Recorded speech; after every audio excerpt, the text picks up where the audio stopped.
100% మన స్టేట్లో జడ్చర్ల నంబర్ 1గా ఉంటుంది. ఎందుకంటే హైదరాబాద్కి దగ్గర, దాని తర్వాత షాద్నగర్ డెవలప్ అయింది, ఇప్పుడు జడ్చర్ల డెవలప్ అవుతుంది.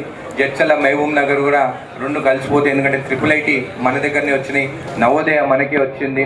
మళ్ళా మొన్న కూడా డైరీది న్యూజిలాండ్ కంపెనీ మన రాష్ట్ర గవర్నమెంట్తోని వాళ్ళు ప్రపోజల్ పెట్టి డైరీ యూనిట్ ఒక 100 acresలా వాళ్ళు పెట్టాలనుకుంటున్నారు. గవర్నమెంట్ విత్ న్యూజిలాండ్ ఒక పెద్ద కంపెనీ సంస్థతోని అది జడ్చర్లకి రావాలని చెప్పేసి మక్తల్ సిఆర్ మన మినిస్టర్ గారిని నేను రిక్వెస్ట్ చేసాం. 100 ఎకరాల భూమి ఇక్కడెక్కడైనా అవైలబిలిటీ ఉంటే ఖచ్చితంగా జడ్చర్లకి శాంక్షన్ చేస్తామని చెప్పి కూడా ఆయన చెప్పడం జరిగింది. ఎందుకంటే జడ్చర్ల సిటీకి దగ్గర, ఎందుకంటే మన చుట్టుపక్కల ప్రాంతాల్లో కూడా ఈ డైరీ యూనిట్ వస్తే మనకు కూడా ఉపాధి కూడా కలుగుతుందని చెప్పేసి ఆ ల్యాండ్ వల్లూరు దగ్గర చూడమని చెప్పినాను. ఒకవేళ మన ల్యాండ్స్ ఉంటే, ఒకవేళ అసైన్ ల్యాండ్స్ ఉంటే కూడా వాళ్ళకి లీజ్ అమౌంట్ ఇస్తారు. వాళ్ళకి అన్యాయం ఏం జరగదు, లీజ్ అమౌంట్ వాళ్ళకి ఇస్తారు ఎవ్రీ మంత్.